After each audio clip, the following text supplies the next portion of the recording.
কাল রাতে কি আমাদের মাঝে কিছু হয়েছিল? মানে ইন্টিমেট? ইহিতা দ্বিধান্বিত চোখে আরহানের দিকে তাকিয়ে প্রশ্ন করে। আরহান কফির মগে চুমুক দিতে যাবে তখনই ইহিতার কথা শুনে চমকে ওঠে। তীক্ষ্ণ নজরে ইহিতার দিকে তাকায়। সদ্য বিয়ে করা আহানের বউ ইহিতা। কাল ওদের পারিবারিকভাবে বিয়ে হয়েছে। ইহিতার রিশতায় আহানের বড় ভাবি হয়, তবে এখন তার বউ। আহান ব্রু কিঞ্চিত বাঁকা করে তেজি কণ্ঠে বলে ওঠে, কোনো সন্দেহ আছে নাকি? ইহিতা বলে, সন্দেহ কি হ্যাঁ ভাবে নেব নাকি না ভাবে? অত্যন্ত বিরক্তির সহিত আহান কফি মগ টেবিলের ওপর রেখে দাঁড়িয়ে বলল, আপনি আমার ভাবি হন। ভাবি ছাড়া আমি আপনাকে কখনোই নিজের ওয়াইফ ভাববো না, এটা মনে রাখবেন। কথাটা বলে রুম থেকে হনহনিয়ে বের হয়ে যায় আহান।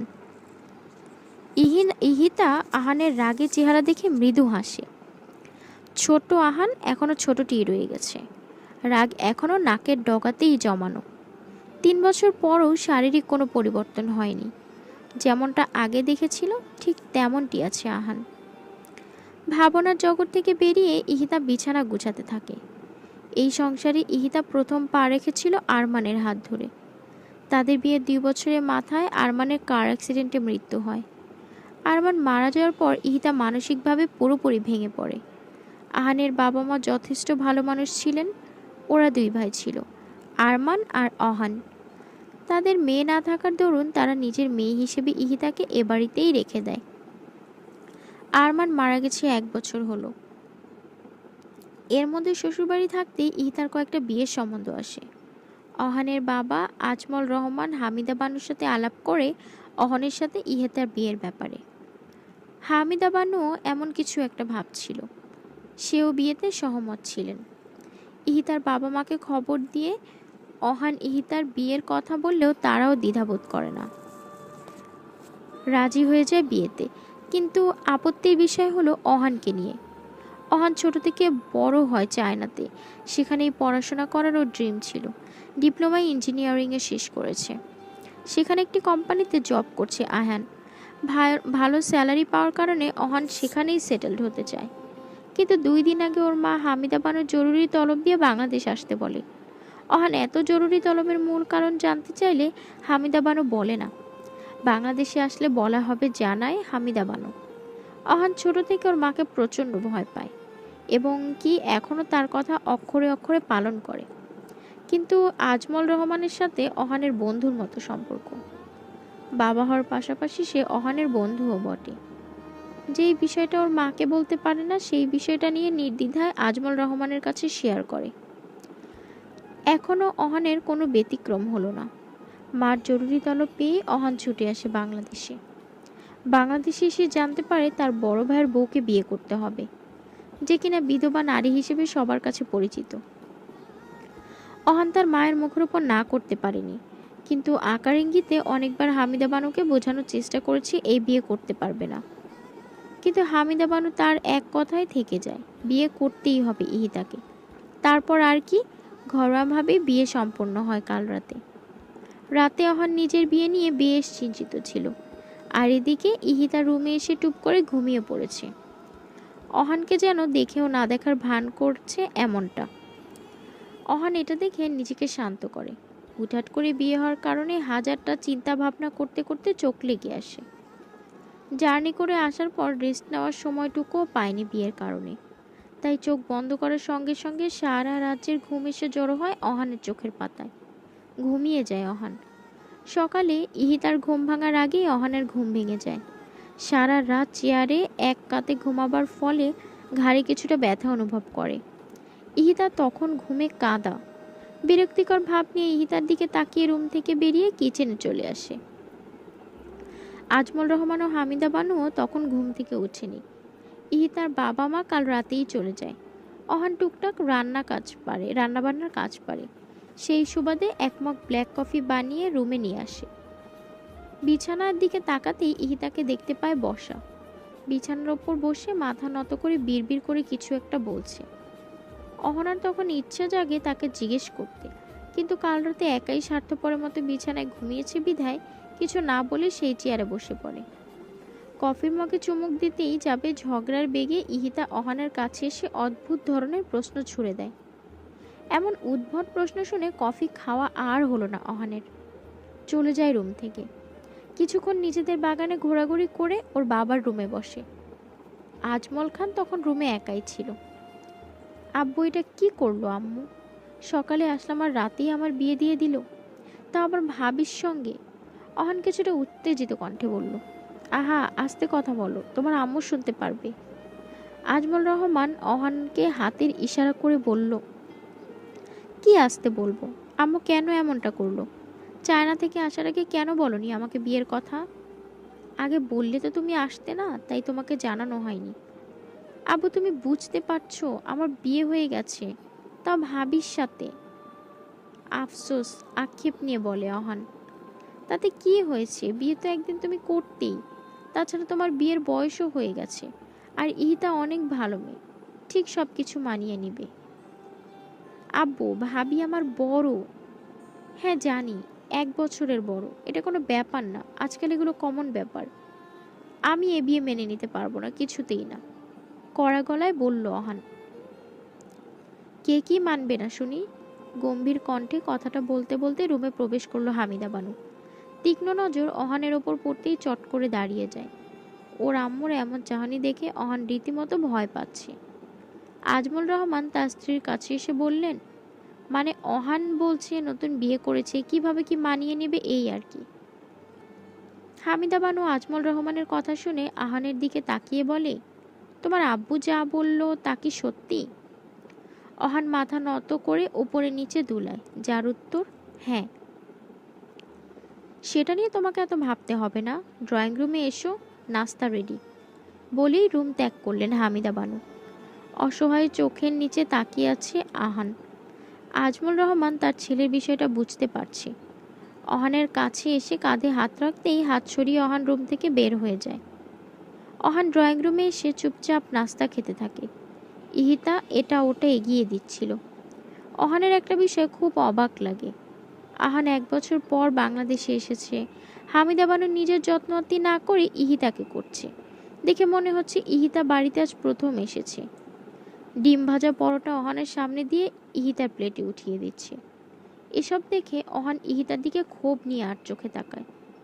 কোনো রকম খাবার খেয়ে না গেলে উঠে রুমে চলে আসে। রাগে একা বিড়বিড় করতে করতে বলে, এটাই দেখার ছিল, নিজের ছেলে চেয়ে ছেলের বউয়ের প্রতি এত মহাব্বত, এটা কোনো কথা? বলেই চেয়ারে পা উঠিয়ে কপালে হাত দিয়ে রাখে। ইহিতা চা হাতে রুমে প্রবেশ করে। অহানকে টেবিলে পা উঠিয়ে বসে থাকতে দেখে সামনে এসে বলে, অহান পা নামাও। অহান কপাল থেকে হাত সরিয়ে কপাল কুঁচকে তাকায় ইহিতার দিকে। ইহিতা ঝাড়ি দিয়ে বলে, আমার দিকে তাকাতে নয়, চেয়ারের উপর থেকে পা সরাতে বলেছি। ঝাড়ি শুনে অহান চট করে পা নামিয়ে ফেলে। ইহিতা টেবিলের উপর চায়ের কাপ রেখে বলে, ঠান্ডা হওয়ার আগে চাটা খেয়ে নাও। আমি চা খাই না, বিরক্তি মুখে অন্যদিকে মুখ ঘুরিয়ে বলে আহান। এনেছি যখন খেতেই হবে, খাও। বলতে বলতে ইহিতা বিছানায় এসে বসে। অহান চরম বিরক্তি নিয়ে চায়ের কাপের দিকে তাকায়। ইহিতা ওর ফোন হাতে নিয়ে অহানকে প্রশ্ন করে, তোমার কোনো গার্লফ্রেন্ড আছে? না, মৃদুস্বরে উত্তর দেয়। বয়ফ্রেন্ড? অহান চট করে ইহিতার দিকে ঘাড় ঘুরে তাকায়, ব্রুকুচকে বলে, বয়ফ্রেন্ড? হ্যাঁ বয়ফ্রেন্ড আছে। আশ্চর্য, আমার বয়ফ্রেন্ড থাকবে কেন? অবাক হয়ে চোয়াল জোড়া শক্ত করে বলে অহান। আমি শুনেছি বাহিরের দেশগুলোতে ছেলেরাই নাকি ছেলেদের সাথে ডেটে যায়, তারা গার্লফ্রেন্ড বয়ফ্রেন্ডের কর্তব্য পালন করে। ভুল শুনেছেন। তাহলে তুমি বলতে চাইছো তোমার গার্লফ্রেন্ড বয়ফ্রেন্ড কোনোটাই নেই? না নেই। বউ? থুতনিতে হাত রেখে বলল ইহিতা। যেখানে আমার গার্লফ্রেন্ড নেই সেখানে বউ আসবে কোথা থেকে? কি আজগবি প্রশ্ন! রেগে চট করে দাঁড়িয়ে বলে আহান। সত্যিই নেই? এক ভ্রু উঁচু করে বলে। না, জোরে বলে আহান। তাহলে আমি কে? এবার ইহিতা দাঁড়িয়ে গিয়ে রেগে কোমরে হাত রেখে বলে। অহান এতক্ষণে বুঝতে পারল ইহিতার কথা পেঁচানোর মূল কারণ। অহানের মুখ থেকে স্বীকার করাতে চেয়েছিল ইহিতা ওর বউ, তার জন্য এত ঘুরিয়ে পেঁচিয়ে কথাগুলো বলেছে অহানকে। কি হলো বলো, কিছুটা ধমকের সুরে বলল ইহিতা। ভাবি, এসব কি শুরু করেছেন? কাল রাতে আপনাকে বিয়ে করার কথা বললো আম্মু, শুনে মাথায় বাস পড়লেও নিজেকে সামলে বিয়েটা করে নিলাম। জানি আপনি এখন আমার বউ, কিন্তু এটা কিভাবে সম্ভব? যাকে ভাবি বলে ডেকেছি সে এখন আমার রিস্তায় বউ হয়ে গেল, এটা কি মানা যায়? কিছুটা অসহায় কণ্ঠে কথাগুলো বলল অহান। আগে তোমার ভাবি ছিলাম, এখন তোমার বউ, এতে সমস্যা তো দেখছি না আমি। বোঝার চেষ্টা করেন, আপনাকে কিভাবে আমি মেনে নেব? আপনি আমার বউ, অনলি 1 বছরের, তাতে সমস্যা নেই। আমি যদি মেনে নিতে পারি তোমাকেও মেনে নিতে হবে, আঙুল তুলে বললে ইহিতা। এতক্ষণ অহান কাকে কি বলল সে তো মানতেই চাইছে না কিছু, সব কিছু মেনে নিয়েছে। আগে পরে কিছু বলে লাভ হবে বলে মনে হচ্ছে না অহানের। এক হাত কোমরে রেখে আরেক হাতের আঙ্গুল কপালে বুলাতে থাকে। রাগ, বিরক্ত, লজ্জা তিনোটাই অহানের মধ্যে বিদ্যমান। ইহিতা হাত বগল দাবা করে অহানের দিকে তাকিয়ে ওর ভাবমূর্তি বোঝার চেষ্টা করছে। অহান আর কিছু না বলেই রুম থেকে বেরিয়ে যায়, বাসার বাহিরে চলে আসে। একা একা কোলাহলবিহীন গলির পথ দিয়ে হাঁটছে, বিয়ের ব্যাপারে ভাবছে। সামনে কি হবে, কি নাম দিবে এই সম্পর্কের অহন জানে না। একটি নিরিবিলি লেকের পাড়েই সে বসে, সারা দুপুর সেখানে বসেই কাটিয়ে দেয়। বাসায় যেতে ইচ্ছা করছে না। বাসার কথা মনে পড়লেই নিজেকে খুব অসহায় মনে হয়। দুপুর পার হয়ে যায়। ইতিমধ্যে ইহিতা ও হামিদা বানু কয়েকবার আহানকে কল দিয়েছে। অহান ফোন পিক করে না, সাইলেন্ট করে রেখে দেয়। রাতে ঠিকমতো ঘুম না হওয়ার কারণে বেঞ্চেই ঘুমিয়ে যায় অহন। সুমিষ্ট স্বরে আজানের ধ্বনি কানে আসছে অহানের। তড়ি ঘড়ি করে উঠে বসে, চোখ কচলিয়ে চারিদিকে তাকিয়ে দেখে অন্ধকার। বুঝতে পারছে না এখন সন্ধ্যা নাকি রাত। পকেট থেকে ফোন বের করে পাওয়ার বাটন চাপ দিতে স্ক্রিনের ঘড়ির টাইম ভেসে ওঠে, সঙ্গে 100-রও বেশি মিসড কল, তা আবার ওর আম্মুর। অহান ফোন পকেটে পুরে সর্বশক্তি দিয়ে দৌড় দিয়ে বাসার দিকে। আজ তো অহন শেষ ওর আম্মুর হাতে। 9টা বাজতে চলল, এখনো অহন বাসায় আসেনি। ফোনটাও ধরছে না। আসুক আজ বাসায়, কত তেল হয়েছে শরীরে দেখব। রাগে নাকের পাটা ফুলিয়ে বলে হামিদা বানু। আজমল রহমান তাকে শান্ত করতে যেও দমে যাচ্ছে, কারণ সে আজ প্রচুর রেগে আছে অহানের ওপর। এখন কই মাছের মতো ছটফট করতে করতে অহান দরজার সামনে এসে দাঁড়ায়। দৌড়ে হাঁপিয়ে গেছে, জোরে জোরে নিঃশ্বাস নিচ্ছে। হামিদা বানু অহানকে দেখা মাত্রই হাতে খুন্তি নিয়ে তেড়ে যায়। অহান ভয়তে আজমল রহমানের পেছনে লুকায়। দাঁত মুখ খিচে হামিদা বানু বলে, তুমি সরে যাও সামনে থেকে, আজ ওর খবর নিয়ে ছাড়বো। অহান ভীতু কণ্ঠে বলে, আম্মু মাফ করে দাও, এমন আর হবে না। গোলামের ঘরে গোলাম, আমার ফোন ধরিসনি কেন? কতবার তোকে কল দিয়েছি দেখিসনি? অহানকে ধরার পায়তারা করে বললেন, ফোন সাইলেন্ট করা ছিল আম্মু, প্লিজ মাফ করো। আজমল রহমানের পেছনে দাঁড়িয়ে এদিক সেদিক দৌড়িয়ে বলে। আজমল রহমান মা ছেলের মাঝখানে দাঁড়িয়ে আছে, বেশ আশঙ্কার মধ্যে আছেন তিনি। না জানি খুন্তির বাড়ি তার গায়ে পড়ে যায়। কোনো মাফ হবে না, মায়ের হবে শুধু। আম্মু এবারের মতো ছেড়ে দেন, পিচ্ছি মনে করে, ইহিতা বলে। হামিদা বানু খুন্তি ফ্লোরে ফেলে দিয়ে বলে, বৌমা বলেছে তাই ছেড়ে দিলাম, নয়তো পুরো শরীরে খুন্তির দাগ বসিয়ে দিতাম। অহান স্বস্তির নিঃশ্বাস ফেলে ইহিতার উদ্দেশ্যে বলে, থ্যাংক ইউ ভাবি, বেঁচে গেলাম। হামিদা বানু ফ্লোর থেকে খুন্তি হাতে উঠিয়ে চিল্লিয়ে বলে, কি বললি তুই? হামিদা বানুর চিল্লানি শুনে অহান উল্টো দিয়ে ফিরে ভয়েতে রুমে দৌড় দেয়। আসলে ইহিতাকে ভাবি বলে ডেকেছে, তাই হামিদা বানু ফের রেগে গেছে। ইহিতা মুখে হাত রেখে হাসে অহানের এমন দৌড় দেখে। বলতে হবে ছেলেটি ভীষণ ভয় পায় তার আম্মুকে। রাত 10টা। অহান ভয়ে ভয়ে দরজার পর্দা সরিয়ে উকি মেরে দেখে ড্রয়িং রুমে কি করছে সবাই। আসলে দুপুরে কিছু না খাওয়ার ফলে প্রচুর খিদে পেয়েছে অহানের, যার কারণে উকি মেরে দেখছে খাবার টেবিলে বেড়েছে কিনা। আজমল রহমান হামিদা বানু চেয়ার টেনে টেবিলে বসে। তখনই হামিদা বানু ইহিতাকে বলে আহানকে ডেকে আনতে। অহান এটা শুনে পর্দার আড়াল থেকে চট করে বেরিয়ে ফট করে একটি চেয়ার টেনে বসে পড়ে। ওর এমন কাণ্ডে সবাই বিস্মিত চোখে তাকায়। অহান সবার দিকে না তাকিয়ে বুঝতে পারে ওর এমন আগমনে সবাই অবাক হয়েছে। তাই সব কিছু স্বাভাবিক করার জন্য উঠে শান্তভাবে দাঁড়িয়ে রুমে চলে যায়। 30 সেকেন্ড পর ধীর পায়ে রুম থেকে ড্রয়িং রুমে এসে চেয়ার টেনে বসে। সবাই এবারও একই নজরে অহানের দিকে তাকিয়ে রয়। অহান বুঝতে পারছে না কি করলে তারা ওর ওপর থেকে নজর সরাবে। আসলে তারা বোঝার চেষ্টা করছে আহান কি করতে চাইছে। ইহিতা আহানের এমন কাণ্ডে এক ঠোঁট কামড়ে ধরে হাসি আটকিয়ে তাদের স্বাভাবিক করতে খাবার বেড়ে দিয়ে কথা বলতে থাকে। অহান কিছুটা হাঁফ ছেড়ে বাঁচে। খাবার খাওয়ার এক পর্যায়ে অহান মৃদু স্বরে হামিদা বানুকে বলে, আম্মু আমাকে কাল চায়না যেতে হবে। এখানে আসার কারণে তাড়াহুড়োয় ছুটি আনতে পারিনি। পরশুদিন অফিসে না গেলে সমস্যা হতে পারে। হামিদা বানু কিছুক্ষণ চুপ করে থেকে বললেন, যাও। অহান মনে মনে খুশি হয়ে যায়। ওর খুশির ঝলক চেহারায় ফুটে ওঠে, কিন্তু বেশিক্ষণ খুশির ঝলক চেহারায় টিকল না। হামিদা বানুর কথা শুনে খাবার খাওয়া বন্ধ হয়ে যায় আহানের। সে বলল, ইহিতাকেও সাথে করে নিয়ে যাবে চায়না, এটা আমার আদেশ। বলেই তিনি উঠে চলে যায়। অহান হাঁ করে ওর আম্মুর যাওয়ার দিকে তাকায়। পরক্ষণে ইহিতার দিকে তাকাতেই ইহিতা মুচকি হেসে এক চোখ টিপ দেয়। সঙ্গে সঙ্গে অহানের হা মুখ বন্ধ হয়ে যায়। আজমল রহমান এটা দেখে মুচকি মুচকি হাসে। আমাদের আহান পুরো আহাম্মক হয়ে গেছে। ভাবলো কি আর হলো কি, জীবনটা ফুটবল হয়ে গেল। যখনই যে পারছে পা দিয়ে ছটিয়ে দিয়ে যাচ্ছে। চায়না গিয়ে কি ভাবি দেবরের সম্পর্ক ঠিক হবে, নাকি এমনই রয়ে যাবে?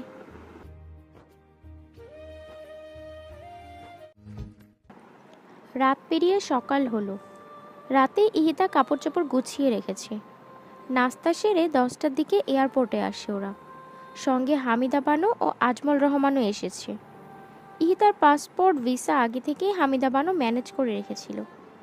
এয়ারপোর্টে বসে ইহিতাকে আহানের বিষয়ে অনেক কিছুই বলে হামিদা বানু, তাও আবার অহানকে শুনিয়ে শুনিয়ে। ইহিতা, অহান যদি উল্টাপাল্টা কিছু করে বা তোমার সঙ্গে খারাপ ব্যবহার করে তাহলে তুমি আমাকে কল দেবে, তারপর দেখবে আমি ওর কি হাল করি। ক্ষিপ্ত চোখে অহানের দিকে তাকিয়ে বলে। অহান তো পাশে দাঁড়িয়ে ওর আম্মুর কথাগুলো শুনেই যাচ্ছে। আরও অনেক কিছু বলে হামিদা বানু। তখনই মাইকে অ্যানাউন্সমেন্ট হতে থাকে। অহান দ্রুত ওর আব্বু আম্মুর পা ছুঁয়ে সালাম করে ইহিতাকে রেখেই হাঁটতে থাকে। তখনই আবার ফিরে এসে ইহিতাকে সাথে নিয়ে প্লেনের উদ্দেশ্যে ছোটে। দুজনেই পাশাপাশি সিটে বসেছে। অহান ওর হাতের ব্যাগটা উপরে রেখে জানালার পাশের সিটে বসেছে। অহান এখন প্রাণ ভরে নিঃশ্বাস নিচ্ছে। আর চোখে ইহিতার দিকে তাকিয়ে থেকে সে হাত দুটো পিছনের দিকে, গলায় কিছু একটা পড়েছে। যাই পড়ুক না কেন, তাতে ওর কি? চোখ সরিয়ে নেয় অহান।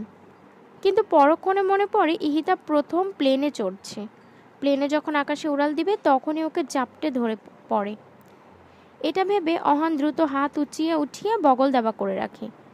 ইহিতা অহানের এমন কাণ্ড ঠিক বুঝতে পেরেছে কেন এমন করছে অহান। এই যে, নিজেকে এত স্মার্ট ভেবো না, আমার এত ভয় নেই। ইহিতা কথাটা বলেই চোখে রুমাল বাঁধতে শুরু করে। অহান ইহিতার কথায় পাত্তা না দিয়ে একইভাবে বসে রয়। কিছুক্ষণের মধ্যে প্লেন আকাশপথে উড়াল দেয়। প্লেন এতটা ঝাঁকি লাগার পরও ইহিতা চোখে রুমাল পেঁচিয়ে হেলান দিয়ে বসেই ছিল। অহান এটা দেখে কিছুটা অবাক হলেও পরে সামলে নেয়। ওরা সকালের দিকে পৌঁছে যায়। বাংলাদেশে তখন রাত।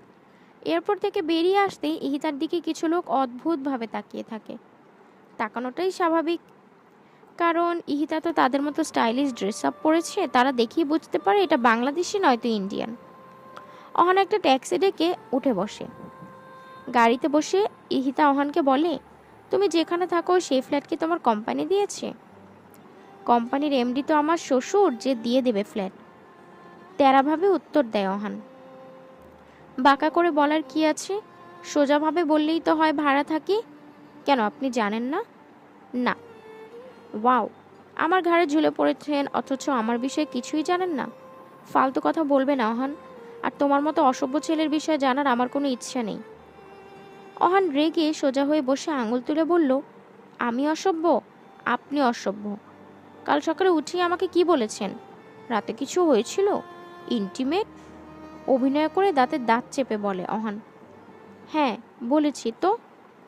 তো মানে? আরে আমি সহজ সরল বাচ্চা ছেলে, ইন্টিমেট মানে কি সেটাও বুঝি না।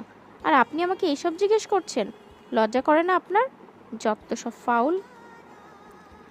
ইহিতা অহনের একটু সামনে গিয়ে ঘাড় কাত করে আস্তে করে বলে, তাহলে বন্ধের দিন ফ্ল্যাটে মেয়ে মানুষ নিয়ে এসে কি লুডো খেলো? ইন্টিমেট মানে বোঝো না? এমনিতেই ইহিতা অহনের কাছে এসেছে দেখে পিছনে সরে গেছে অহন। এখন আবার ওর কথা বলাটা শুনে অহানের চোখ রসগোল্লার মতো হয়ে যায়। ইহিতা পিছিয়ে এসে বলে, এত বড় করে তাকালে চোখের মনে খুলে আমার হাতে এসে পড়বে। অহান বড় নিঃশ্বাস নিয়ে খুব কষ্টে একটা ঢোক গিলে স্লোলি ভাবে সামনে তাকায়। এমনভাবে বসে রয় দেখে মনে হচ্ছে পাশে শান্তশিষ্ট ল্যাজ বিশিষ্ট বিড়ালের বাচ্চা বসে আছে। অহানের এমন অবস্থা দেখে ইহিতা মনে মনে বলে, জাস্ট শুরু করলাম, তোমার সব খারাপ অভ্যাসগুলো আস্তে আস্তে খোলাসা করবো অহান। আল্লাহ, ইহিতা ভাবি কিভাবে জানলো আমি মেয়েদের সাথে ইন্টিমেট হই বন্ধের দিনে? তাহলে সে কি আমার ওপর নজর রাখছে? যতটা সহজ সরল ভেবেছিলাম সে তো তার চেয়েও কঠিন। আমার বাকি খারাপ কাজ, না না, আমাকে জানতে হবে সেগুলো সে জানে কি না। এসব যদি আম্মুর কানে যায় তাহলে সে নিশ্চয়ই আমার পেছনে লোক লাগিয়েছে। মনে মনে কথাগুলো ভেবে ঢোক গেলে অহান। অনেকক্ষণ পর ওরা বাসায় চলে আসে। অহান ব্যাগ নিয়ে সিঁড়ি বেয়ে উপরে ওঠে। বিল্ডিংটা 5 তলা ছিল, অহান থাকে দোতলায়। ফ্ল্যাটের সামনে এসে চাবি দিয়ে দরজা খুলে ভেতরে প্রবেশ করে। ভেতরে এসেই ইহিতার মেজাজ বিগড়ে যায়। পুরো ঘর অপরিষ্কার। চিপস, নুডলস, জুস ইত্যাদি আরও অনেক কিছুর খোসা এখানে সেখানে ফেলানো। দুটো রুম, বাম দিকে রুমের সঙ্গে কিচেন, মাঝখানে ছোট্ট একটা ড্রয়িং রুম। ঘরের ভেতর আলো বাতাস আসার কোনো পদ্ধতিই নেই। অল টাইম লাইট জ্বালানো থাকে। তবে ঘর বেশ ঠান্ডা। ইহিতা অহানের দিকে রাগি চোখে তাকাতেই অহান মুখে হাসি রেখা টেনে বলে, ব্যাচেলর সংসার, তাই এমন। বাকিটা শোনার আগে ইহিতা কিচেনে আসে। সেখানেও একই অবস্থা। আধোয়া থালা বাসন, চামচ, কড়াই আরও অনেক কিছু বেসিনে রাখা। কিচেন থেকে অহানের রুমে আসে। পুরো রুম কাপড় চোপড় এখানে ওখানে ফেলানো। জুতোর কোনো ঠিক নেই। মানে পুরো রুম গরুর ঘরের মতন। ইহিতা পরের রুমের দরজা খুলে দেখে এই রুমটা মোটামুটি গুছানো। দরজা বন্ধ করে ড্রয়িং রুমে ফোনের দিকে তাকিয়ে বলে, বুঝতে পেরেছি, আম্মুর কাছে একটা কল দিতে হবে। কথাটা শুনে অহান শোনা মাত্র ইহিতার কাছে এসে মিনতির স্বরে বলে, প্লিজ ইহিতা, আম্মুর কাছে কল দিবেন না। আমি কথা দিচ্ছি 4 ঘন্টার মধ্যে একদম চকচকে করে ফেলবো। প্লিজ কল দিবেন না। সত্যি তো? পাক্কা সত্যি। তাহলে কাজে লেগে পড়ো। বলেই ইহিতা ও ট্রলি নিয়ে গুছানো রুমে আসে। অহান ধপ করে ছোট সোফায় বসে পড়ে। কান্না ফেস বানিয়ে বলে, যা করতে পছন্দ করি না তাই আজ করতে হবে। কোথায় ফেসে গেলাম দয়াল? অহান, কাজ শুরু করেছো? ইহিতা চিল্লিয়ে রুম থেকে বলে। অহান ইহিতার কথা শুনেই চট করে দাঁড়িয়ে ঘর গোছানোর কাজে লেগে পড়ে। প্রথমে সব ময়লা একটি পলিথিনে উঠাতে থাকে। তারপর ঝাড়ু দিয়ে রান্নাঘরে থাকা আধোয়া থালা বাসন ধুতে থাকে। এরই মধ্যে ইহিতা কিচেনে আসে ঠান্ডা পানি খাওয়ার জন্য। অহানকে থালা বাসন ধুতে দেখে ওর দিকে তাকাতে তাকাতেই ফ্রিজ খুলে। অহান ইহিতাকে ফ্রিজ খুলতে দেখি চোখ মুখ কুচকিয়ে অন্যদিকে তাকায়। ইহিতা ফ্রিজ খোলার সাথে সাথে থ হয়ে যায়। কিছুক্ষণ ফ্রিজের দিকে তাকিয়ে থেকে অহানের দিকে ক্রোধিত চোখে তাকায়। অহান তখন ঘাড় অন্যদিকে ঘুরিয়ে থালা বাসন মাজছিল। ঈশিতা ঠাস করে ফ্রিজ লাগিয়ে চিল্লিয়ে চিল্লিয়ে বলল, গাধা দেখেছি, কিন্তু তোমার মতো এত গাধা দেখিনি আগে কখনো। অহান ঠিক একভাবে দাঁড়িয়ে থালা বাসন মাজছে, কোনো প্রতিক্রিয়া নেই। জানে এসব এখন শুনতেই হবে। ঈশিতা ফের চিল্লিয়ে চিল্লিয়ে বলে, যেমন ঘর নোংরা করে রাখে তেমন ফ্রিজটাও নোংরা করে রেখেছো। কি কি আবর্জনা রেখেছো ফ্রিজের মধ্যে? পচা সবজি, খালি ক্যান, খালি পানি, তার সাথে দুধের বোতল, বাসি তরকারি, ডিমের খোসা, এমনকি দাঁত মাজার পেস্ট ব্রাশও সেখানে রেখে দিয়েছ। ছি। অহানের কোনো পরিবর্তন হয়নি। একইভাবে দাঁড়িয়ে থালা বাসন ধুতে ব্যস্ত। তুমি এত নোংরা কবে থেকে হলে? সবার সামনে তো খুব স্মার্টনেস দেখাও, আর ভেতরে নোংরা কোথাকার। ইহিতার কথার এবার পাল্টা জবাব দেয় অহান। থালা বাসন হাত থেকে ঠাস করে রেখে বলে, আমার ঘর, আমার রুম, আমার ফ্রিজ, আমি যা মন চায় তাই করতে পারবো, আপনার তাতে কি? আমাকে নোংরা ছি বলার আপনি কে? লাস্টের কথাটা চিল্লিয়ে বলে আহান। ইহিতা অহানের কথা শুনে কিছুক্ষণ চুপ করে বলে, আচ্ছা আমি কে সেটা তোমার আম্মুকেই কল দিয়ে জিজ্ঞেস করি। ওয়েট, বলেই কল দিতে নিলেই তখনই ইহিতা ওর পায়ের কাছে কিছু একটা অনুভব করে। তাকিয়ে দেখে অহান ইহিতার 2 পা জড়িয়ে ধরে রেখেছে। ইহিতা একব্রু উঁচু করে বলে, কে? অহান গানের সুরে সুর মিলিয়ে ইহিতাকে বলে, ভাবি গো, আম্মুরে বইলেন না, আম্মু আমাকে পিটায়া খয়রাত দিব। ও ভাবি গো, মাফ করেন। ইহিতা মুখে হাত রেখে মিটমিটিয়ে হাসে। ওর এখন মন চাইছে খিলখিল করে হাসতে অহানের কাণ্ড দেখে, কিন্তু কোনো রকম হাসি থামিয়ে ভারী কণ্ঠে বলল, ওঠো না, আগে বলেন আম্মুরে কল দিবেন না। পা জড়িয়েই ধরেই বলে, আচ্ছা যাও, কল দিব না, এবার উঠো, থালা বাসন ধুয়ে নাও, আর হ্যাঁ, ফ্রিজও সুন্দর করে পরিষ্কার করবে। ওকে। অহান খুশি হয়ে পা ছেড়ে উঠে দাঁড়ায়। ইহিতা চলে যাওয়ার সময় বলে, আমাকে ভাবি বলে ডেকেছ, নেক্সট টাইম যেন আর না শুনি, নাম ধরে ডাকবে আমার। বলেই চলে যায়। অহান মনে মনে ইহিতার ওপর ক্ষোভ নিয়ে কাজ করতে থাকে। অহানের ভালো দিনগুলোকে খুব বেশি মিস করছে এখন। কান্না ফেস বানিয়ে থালা বাসন ধুতে থাকে। 3 ঘন্টা পর কিচেন, ফ্রিজ, ড্রয়িং রুম পরিষ্কার করা শেষ। এয়ারপোর্ট থেকে আসার পর কিছুই খাওয়া হয়নি অহানের। ইহিতাও খায়নি। খালি পেটেই এত এত কাজ করে টায়ার্ড অহান। গলায় তোয়ালে ও হাতে বালতি নিয়ে ওর রুমের দিকে ধীরে ধীরে এগিয়ে যাচ্ছে। ঘামে মনে হচ্ছে গোসল করে দিয়েছে। এত কাজ অহান কখনোই আগে করেনি। আজ এত কাজ করতে করতে জিহ্বা বাহিরে এসে পড়েছে। বালতিতে পানি নিয়ে নিজের রুমে যাচ্ছে রুম মোছার জন্য। এক পা রুমে দিতেই কলিং বেল বেজে ওঠে। অহান বালতি রেখে দরজা খুলতে নিলে ইহিতা রুম থেকে বের হতে হতে বলে, এই না, দরজা খুলবে না তুমি, তোমার হাতে ময়লা। অহান ওর হাত দুটোর দিকে তাকালো। কই, ময়লা তো দেখছি না। ইহিতার দিকে গাল ফুলিয়ে তাকায়। এত কাজ করেছে, ময়লা থাকতেই পারে, এই বলে কি দরজা খোলা নিষিদ্ধ? একটু পর আবার না বলে বসে, গায়ে ময়লা, বাসা থেকে বের হও। কথাগুলো মনে মনে আওড়াচ্ছে অহান। ইহিতা দরজা খুলে দেয়। হাসি মুখে একটি যুবক ভিতরে আসে। যুবকটি আগে থেকে ইহিতাকে চিনত। সে ছিল অহানের কাছের বন্ধু রিফাত। তারা একসাথেই চায়না এসেছে। একই অফিসে কাজ করলেও তাদের ফ্ল্যাট ভিন্ন। রিফাত এই বিল্ডিংয়ের 3 তলায় থাকে। ইহিতা ঠোঁটে হাসি ফুটিয়ে বলে, আরে রিফাত জি, কেমন আছো? ভালো আছি ভাবি, আপনি কেমন আছেন? খুশি মনে বলে রিফাত। এই তো আছি। তা আপনি? কথাটা বলে শেষ করার আগে আহানের দিকে চোখ পড়ে। রিফাত জিজ্ঞেস করে, ভাবি, এই ছেলেটা কি? চেহারার ময়লা মাখানো। আপনাদের বাসায় নতুন কাজের লোক নাকি? আর অহান কোথায়? ওকে দেখছি না যে। ইহিতা প্রথমে হেসে দিয়েও আবার মুখে হাত রেখে হাসি থামায়। বলে, অহান এখানে সেখানেই আছে, ভেতরে এসে বসো। না ভাবি, আমি এখন বসবো না। দেখে মনে হচ্ছে ঘর পরিষ্কার করা হচ্ছে। ভালো করে পরিষ্কার করান। অহান শালায় জন্মের নোংরা, ঘর অপরিষ্কারই রেখে দেয়। আমি যাই, পরে আসবো নে। বলেই রিফাত দ্রুত বাসা থেকে বের হয়ে যায়। আসলে রিফাত জানতো এটাই অহান, তাই একটু মজা নিয়ে গেল অহানের সাথে। ইহিতা মিটমিটিয়ে হেসে দরজা বন্ধ করে দেয়। অহান রিফাতের কথায় রাগে ফুসফুস করছে। কাজ করতে করতে চেহারার হাল খারাপ হয়ে গেছে অহানের। তাহলে বুঝুন কত কাজ করেছি আজ অহান। ইহিতা ভারী কণ্ঠে বলে, এভাবে দাঁড়িয়ে না থেকে তাড়াতাড়ি ঘর মুছে গোসল করে এসো। চেহারা যে হাল করেছো তাতে রিফাতের কথাই সত্যি ছিল। কথাটা বলে ইহিতা এক মুহূর্ত না দাঁড়িয়ে রুমে চলে আসে। অহান বেচারা বালতি নিয়ে এক বুক কষ্ট নিয়ে রুমে চলে আসে। কান্না ফেস বানিয়ে রুম জোরে জোরে মুছতে থাকে। সময়ও কেটে যায়। 1টা বেজে গেছে।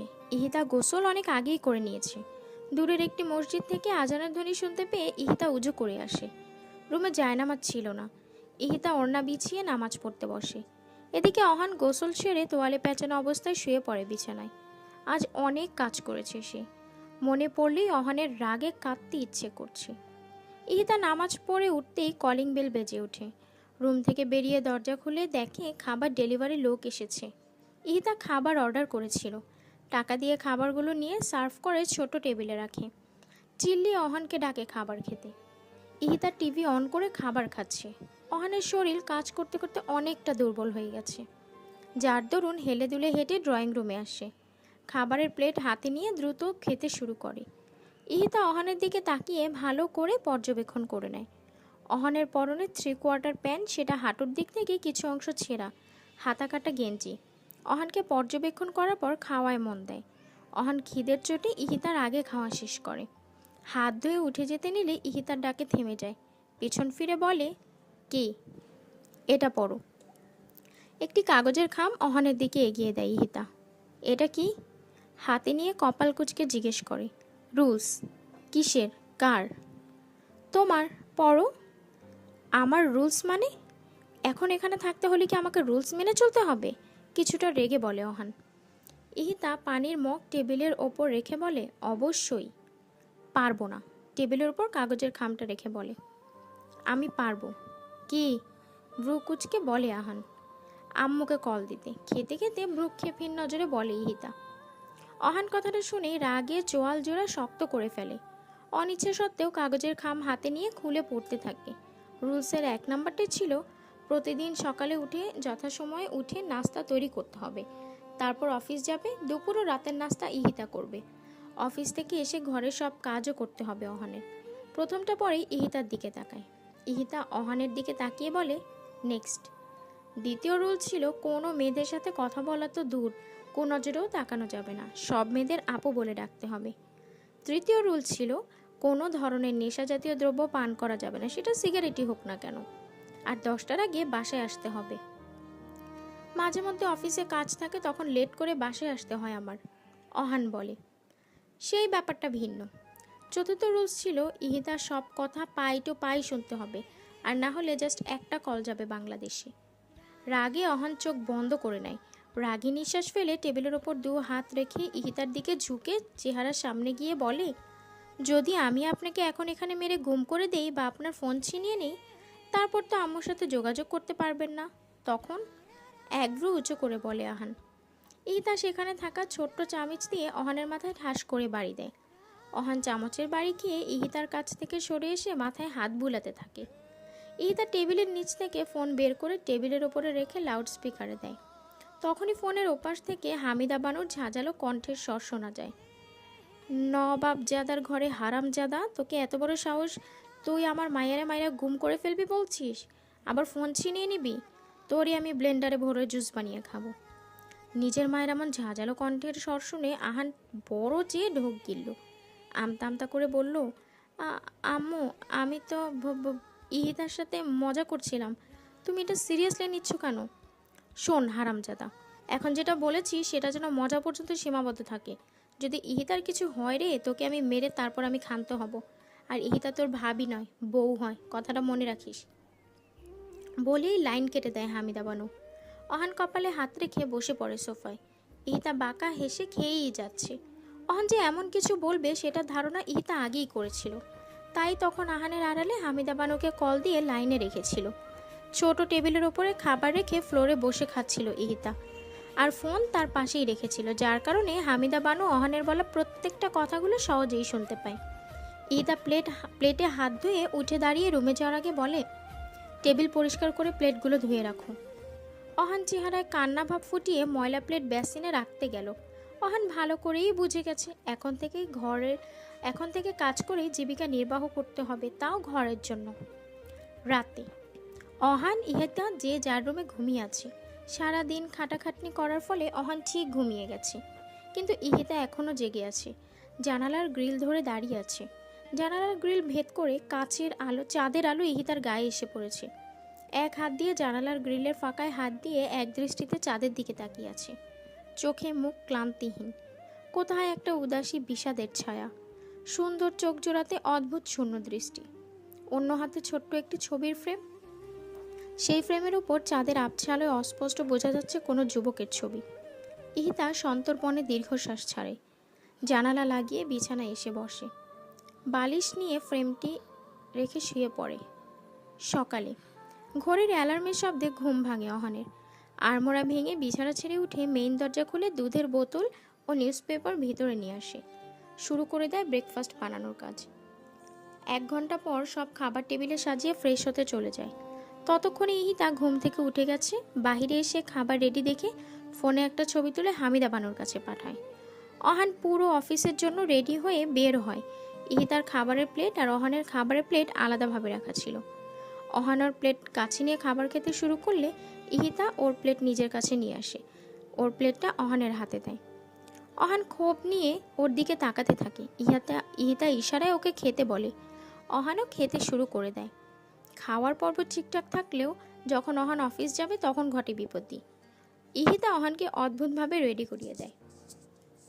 যেমন মাথায় তেল দিয়ে মাঝখান থেকে সিঁথি করে দিয়েছে, শার্টের হাতা ভোল্টানো খুলে বোতাম লাগিয়ে শার্ট ইন করে দিয়েছে। পুরো ঠিকঠাক করানোর পর ইহিতা একটা ছবি তুলে গালে হাত দিয়ে অহানের দিকে তাকিয়ে বলে, এবার ঠিক আছে।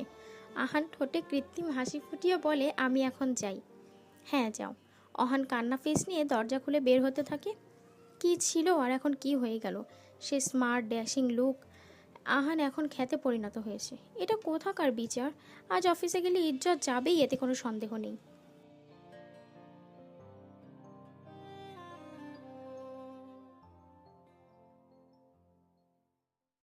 অফিসে এসে অহানের ইজ্জতের ফালুদা হয়ে যায়। সবাই ওকে দেখে অদ্ভুতভাবে তাকিয়ে আছে। যেই মেয়ে কর্মচারীদের সাথে অহান ফ্লার্ট করত, তারাও এখন ওকে দেখে মুখ টিপে হাসছে। সবার কাছে এখন অহান হাসির পাত্র কেবল।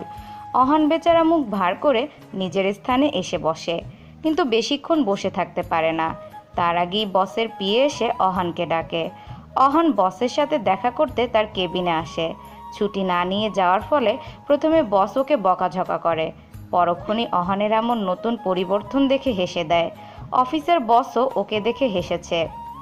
এর চেয়ে খারাপ কিছু আর কি হতে পারে? অফিসের অহান ছিল হ্যান্ডসামদের মধ্যে দ্বিতীয় ব্যক্তি। সবার সাথে ভাব দেখিয়ে কথা বলতো, আর আজ সে অফিসের মধ্যে আনস্মার্টদের মধ্যে একজন। অহান চুপচাপ নিজের সিটে বসে কাজ করতে থাকে। আশেপাশের কর্মচারীরা যা বলছে তা চুপচাপ শুনে যাচ্ছে। তখনই ওর কাছে রিফাত আসে। অহানের কাঁধে হাত রাখতেই পেছনে ফিরে তাকায় অহান। সঙ্গে সঙ্গে রিফাত চমকে যায়। এ কাকে দেখছে? যে ছেলে তার স্মার্টনেস দেখিতে সবাইকে জেলাস ফিল করাতো, আজ তার এমন করুণ হাল। খুবই ভাববার বিষয়। রিফাত কিছু বলতে যাবে, তখনই অহান রিফাতের কোমর পেঁচিয়ে ধরে এমন অবস্থার জন্য কান্না করতে থাকে। সব কর্মচারীরা আরও আগ্রহ নিয়ে ওদের দুজনের দিকে তাকিয়ে আছে। রিফাত এটা দেখে অহানের পিঠে হাত রেখে বলে, সবাই দেখছে, কান্না থামান অহান।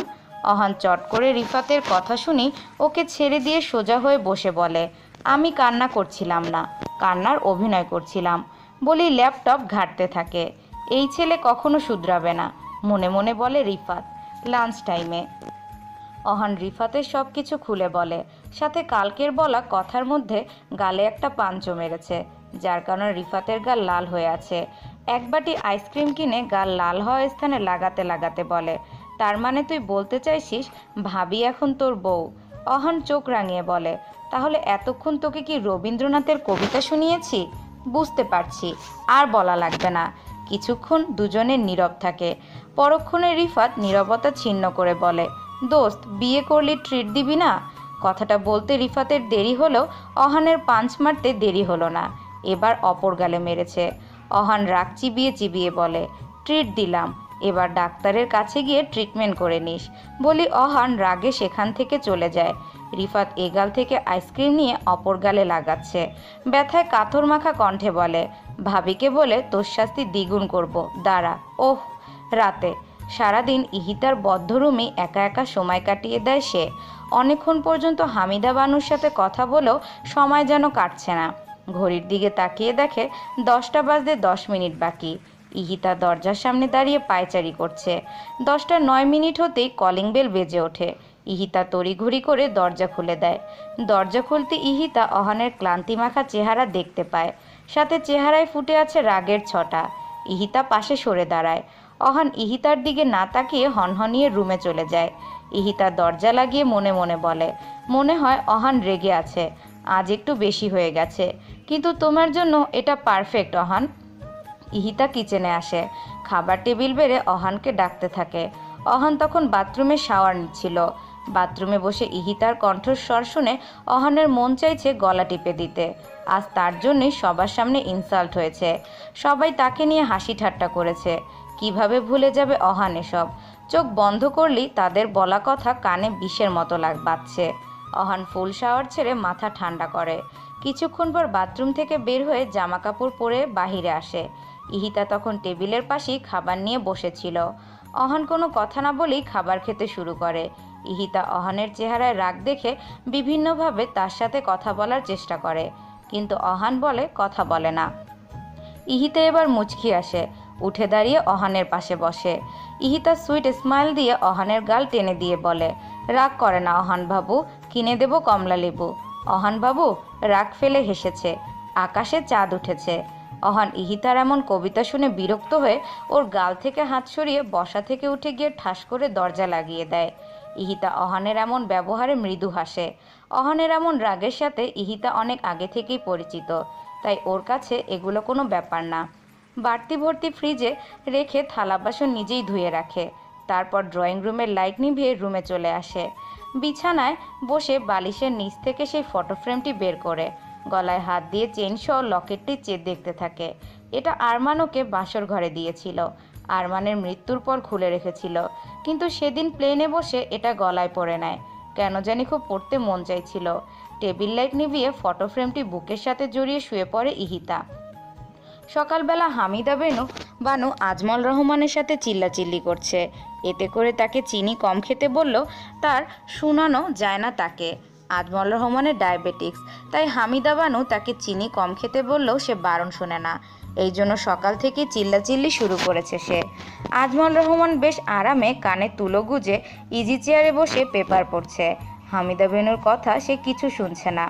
সকালে অহানের ডাকে ইহিতার ঘুম ভাঙে। বিছানা থেকে উঠতেই মাথাটা চক্কর দেয়। কিছুক্ষণ বসে থেকে তারপর ফ্রেশ হয়ে বাহিরে আসে। আজ বেশ লেট হয়ে গেছে অহানের, তাই ইহিতাকে রেখে নাস্তা খাচ্ছে অহান। ইহিতা নাস্তা ঘেঁষে বসার আগেই অহান পানি খেয়ে দরজা খুলে বের হতে নেয়, কিন্তু পেছন থেকে ইহিতার ডাকে থেমে যায়। অহান প্রচুর বিরক্ত হচ্ছে। সে জানে ইহিতা কেন তাকে ডেকেছে, আবার কালকের মতো খ্যাত বানাবে। কিন্তু ইহিতা এমন কিছু করে না আজ। অহানের সামনে এসে চুলগুলো হাত দিয়ে ঠিক করে দেয়, শার্টের কলার নামিয়ে হাতার বোতাম লাগিয়ে দেয়। তারপর অহানের কাছ থেকে দূরে সরে চোখের ইশারায় যেতে বলে। অহান দ্রুত চলে যায়। সিঁড়ি দিয়ে নামতে নামতে অহান হাতঘড়ি দেখতে থাকে। আজ অনেক লেট সে। ট্যাক্সি করে কোনো মতে অফিসে পৌঁছি কারোর সাথে কথা না বলে নিজের কাজ করতে থাকে। আজকে আর কেউ অহানকে দেখে হাসাহাসি করেনি, সব কিছু স্বাভাবিকই ছিল। ইহিতা ফ্ল্যাট থেকে নিচে নেমে বাহিরের পরিবেশটা দেখছে। সব কিছুই ভিন্ন হতেই হবে, কারণ এটা তো আর বাংলাদেশ নয়। পাশের বিল্ডিংয়ে কিছু বাচ্চারা বল নিয়ে খেলছে।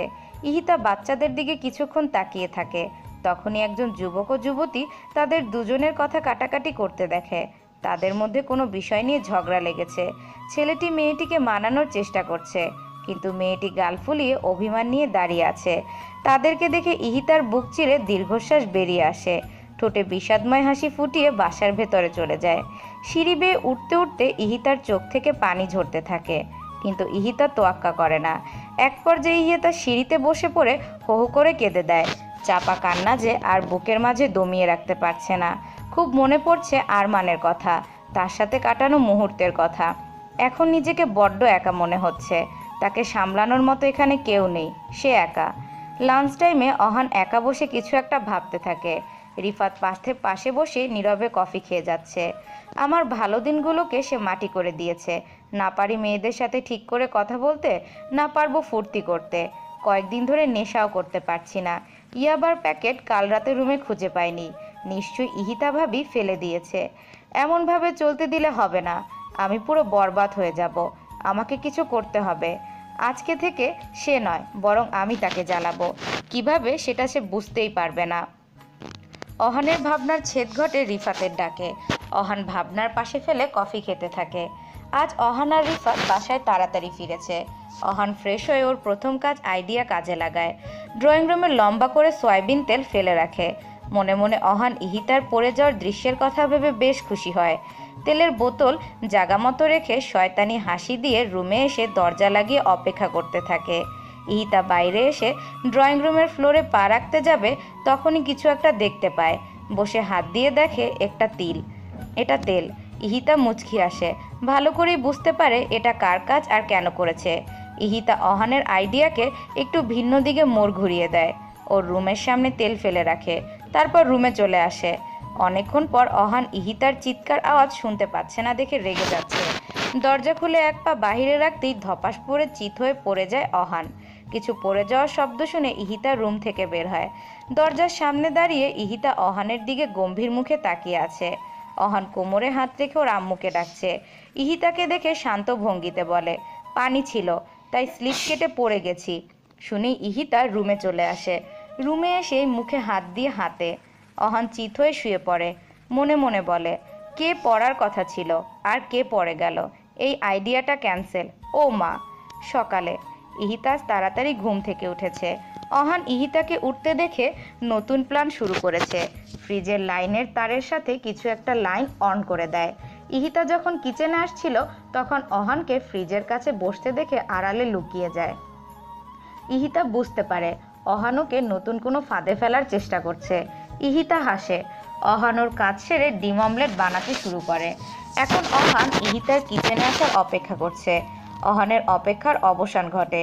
ইহিতা কিচেনে এসে অহানের দিকে তাকিয়ে ফ্রিজ থেকে একটা ঠান্ডা পানির বোতল বের করে নিয়ে চলে যায়। অহান বোকা বনে যায়। এতক্ষণে তো ইহিতার কারেন্টের শক খাওয়ার কথা, খেলো না কেন? ফ্রিজের সামনে এসে বিষয়টা ভালো করে পর্যবেক্ষণ করে। তারপর এক হাত দিয়ে ফ্রিজ খুলতে নিলেই চরমভাবে শক খায়। শক খেয়ে কাঁপছে অহান। একটু পরেই আপনা আপনি শক খাওয়া বন্ধ হয়ে যায়। হাত সরিয়ে নিয়ে অহান জোরে জোরে নিঃশ্বাস নেয়। ইহিতা ধরলো তখন কিছু হলো না, আর আমি ধরলাম তখনই শক। রেগে কথাটা বলি, সে তারগুলো লাগিয়েছে সেগুলো ছিঁড়ে ফেলে অহান। রাগে কিচেন থেকে বের হয়ে যায়। ইহিতা কিচেনে এসে অহানের এমন অবস্থা দেখে অনেক মজা পায়। কিচেন থেকে বেরিয়ে রুমে চলে যায়। আসলে ইহিতা যখন পানি নিতে ফ্রিজের কাছে আসবে তার আগেই মেইন সুইচ অফ করে দেয়। তাই নিঃসংকোচে ফ্রিজ থেকে পানি নিয়ে চলে যায় এবং মেইন সুইচ অন করে দেয়। যখনই অহান ফ্রিজ খোলার জন্য হাত বাড়ায় তখন সে শক খায়। বেচারা অহান, তার কাছে এসব বেমালুম।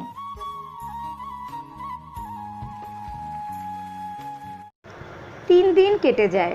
অহান এই 3 দিনে ইহিতাকে ওর ফাঁদে ফেলতে পারেনি। কোনো না কোনোভাবেই ইহিতা অহানের ফাঁদ ধরে ফেলেছে। অহান আর ইহিতার এমন লুকোচুরি খেলা বেশ ভালোই চলছিল এই 3 দিনে।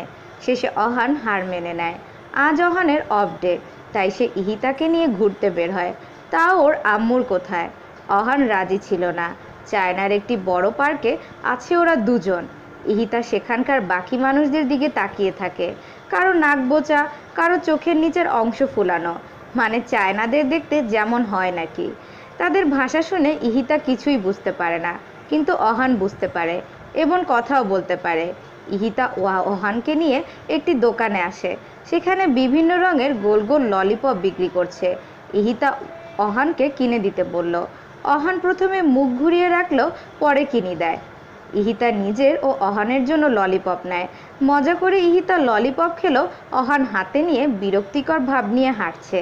ইহিতা অহান একটি বেঞ্চে বসে। অহান মুখ ভার করে রাখে আর ইহিতা ললিপপ খেতে থাকে। তখনই ইহিতার নজর কিছু বাচ্চাদের ওপর পড়ে। তারা কানামাচি খেলছিল। ইহিতা অহানের হাত ওর খাওয়া ললিপপটা ধরিয়ে দিয়ে বাচ্চাদের কাছে যায়।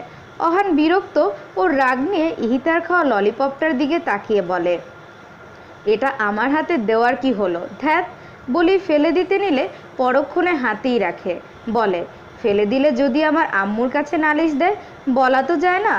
বিরক্ত হয়ে হাতে ধরে রাখে ললিপপ। অনেকক্ষণ পর ইহিতা ফিরে এসে অহানের হাত থেকে ললিপপ নিয়ে খেতে যাবে। তখন অহান সেটা ফেলে দেয়। ইহিতা রাগ নিয়ে চোখ ছোট ছোট করে অহানের দিকে তাকাতেই অহান বলে, আসলে অনেকক্ষণ পর্যন্ত ললিপপটা খোলা ছিল, তাই ফেলে দিয়েছি, আপনি আমারটা নিন। বলি অহান ওর ললিপপটা ইহিতার দিকে এগিয়ে দেয়। ইহিতা অহানের কথা শুনে ঘাড় হালকা কাত করে বলে, বাবা, যে কিনা এই 3 দিনে আমার ক্ষতি করার জন্য উঠে পড়ে লেগেছে, আজ সে আমার তার জন্য ললিপপ দিচ্ছে। অহান চট করে ঘাড় ঘুরিয়ে নেয়। মনে মনে বলে, শিট, ইহিতা এটা জানলো কিভাবে? তারপর পরক্ষণই ঘাড় ঘুরিয়ে কথা পাল্টে বলে, না খেলে আমিই খেয়ে নিচ্ছি। কথাটা শুনি ইহিতা চট করে অহানের হাত থেকে ললিপপ নিয়ে অহানের গাল টেনে টেনে বলে, না না, পিচ্চি অহান দিয়েছে আর আমি খাবো না, ধন্যবাদ অহান। বলেই উঠে চলে যায় ইহিতা। অহান গালে দুহাত রেখে ইহিতার যাওয়ার পানে তাকিয়ে বলে, আমার গাল এবার ঝুলেই যাবে। এ কয়দিনে যা টেনেছ, কথায় কথায় খালি গাল টানে, ফাজিল একটা। অনেকক্ষণ অহান ইহিতা সেখানে বসে সময় কাটায়। ইহিতার মনটা আজ বেশ ফুরফুরে হয়ে গেছে। অনেক দিন পর এতটা খুশি হয়েছে সে। যেখান থেকে যাওয়ার সময় রাস্তার পাশে ইহিতা একজন ছোট 4-5 বছরের মেয়ে ও অন্ধ একটি বৃদ্ধ লোককে দেখতে পায়। সামনে একটি থালা রেখে ভিক্ষা চাইছে তারা। ইহিতার খুব খারাপ লাগছে। অহানকে টেনে তাদের সামনে নিয়ে এসে বলে, অহান, আমাকে কিছু টাকা দাও, এই ছোট লোকদের দিবেন।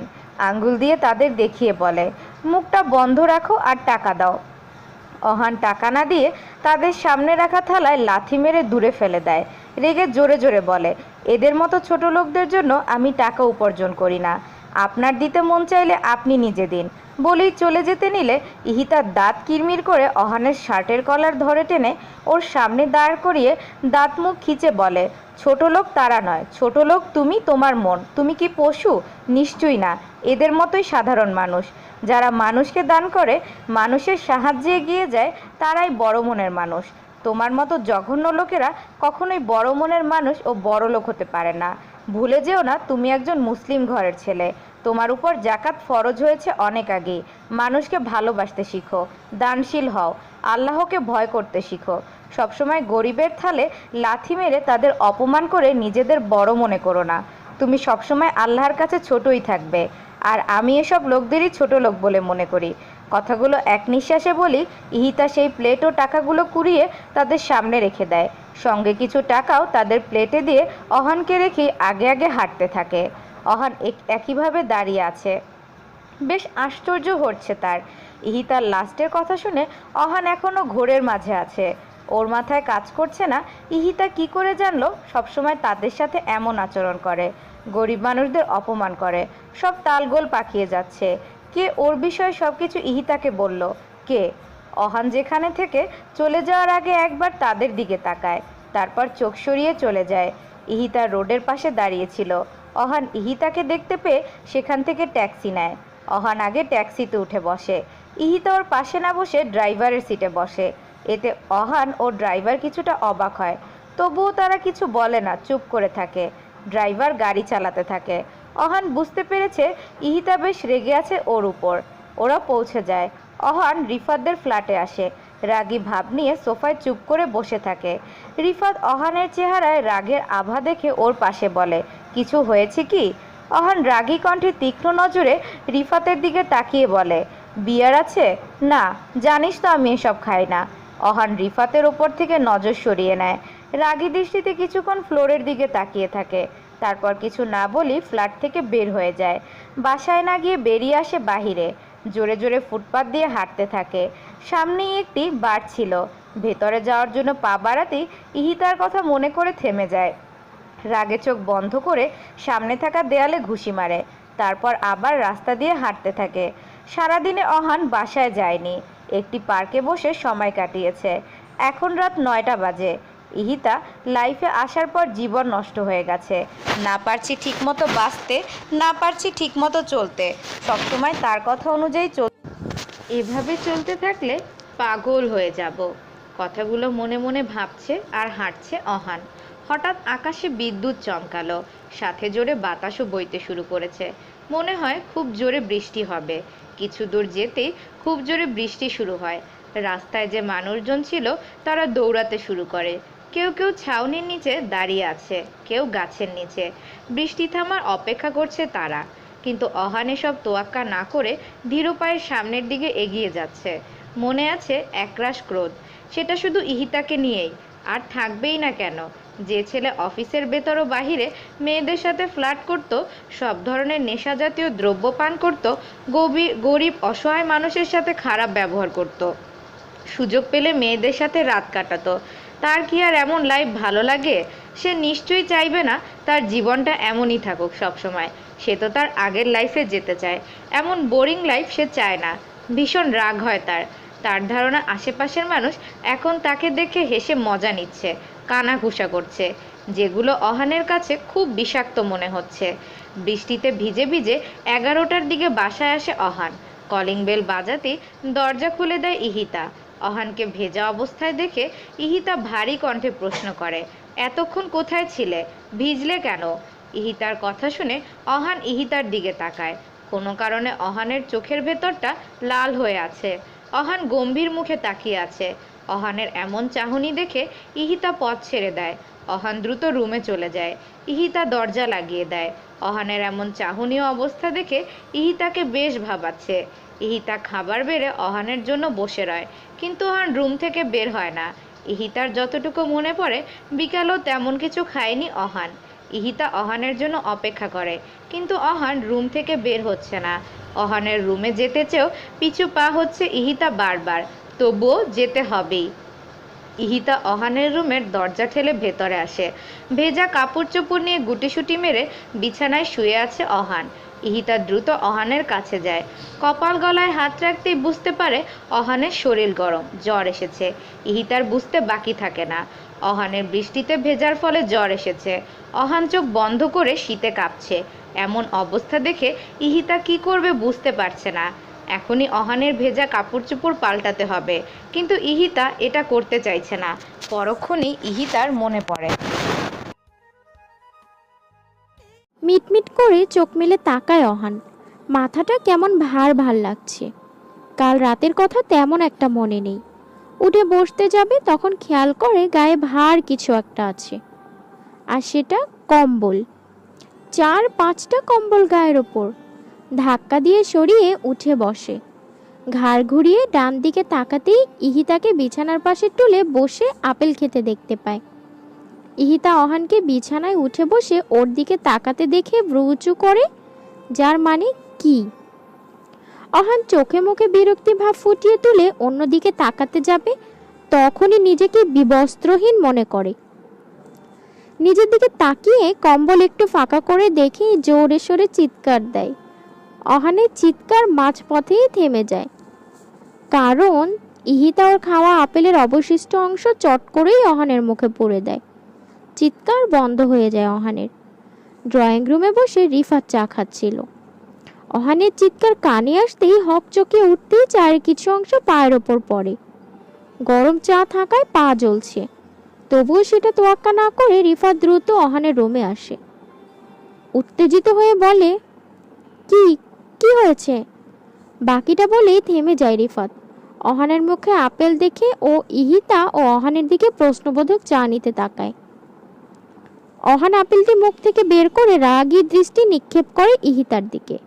ইহিতা টুল ছিঁড়ে উঠে রিফাতের কাছে যেতে যেতে বলে, তোমার বন্ধু মনে করেছে কাল রাতে আমি তার কাপড় চোপড় পাল্টিয়েছি, এটা ভেবে মেয়েদের মতো চিৎকার দিল। আমি ওকে থামানোর জন্য মুখে আপেল গুজে দিলাম। রিফাত নিচের দিকে তাকিয়ে হাসে। ইহিতা অহানের দিকে তাকিয়ে বলে, শোনো অহান গাধা, কাল রাতে আমি নয় বরং রিফাত তোমার গায়ের জামা খুলে তোমার সাথে ঘুমিয়েছিল। বৃষ্টিতে ভেজার ফলে তোমার জ্বর উঠেছিল কাল। নেক্সট টাইম যদি বৃষ্টিতে ভিজতে গিয়েছো তবে কি হবে বুঝতেই পারছো। এবার যাও, ফ্রেশ হয়ে নাও। আর হ্যাঁ, আজ অফিসে যাওয়া লাগবে না, ফোন করে বলে দিও অফিসে। লাস্টের কথা বলেই ইহিতা চলে যায়। রিফাত ঠোঁটে হাসি রেখে অহানের পাশের টুলে বসে বলে, এখন কেমন লাগছে তোর শরীর? ভালো। বলেই আপেলটা সেখানে থাকা জানালা দিয়ে বাহিরে ছুঁড়ে মারে।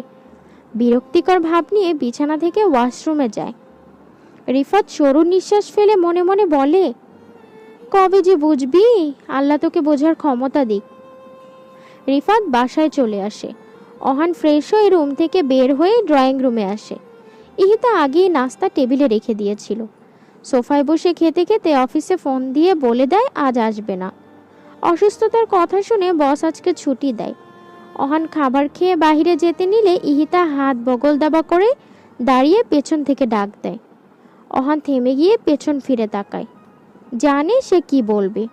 ইহিতা বলে, অফিসে যেতে নিষেধ করেছি অসুস্থতার জন্য, বাহিরে ঘোরার জন্য নয়। তো বাহিরে যেতে পারবে না? আমি এখন সুস্থ আছি। তাহলে তো কোনো সমস্যাই নেই। বলেই ইহিতা অহানের হাত ধরে সোফায় বসিয়ে রান্নাঘরে যায়। অহান বুঝতে পারছে না ইহিতা কি করতে যাচ্ছে। উকি মেরে দেখতে নিলে ইহিতা ফিরে আসে। অহান চোখ সরিয়ে ঠিক মতো বসে। ইহিতা অহানের হাতে একটি ছুরি ও একটি সবজির বোল দিয়ে বলে, এগুলো সব কাটো। অহান ইহিতার দিকে অবাক হয়ে তাকিয়ে বলে, আমি?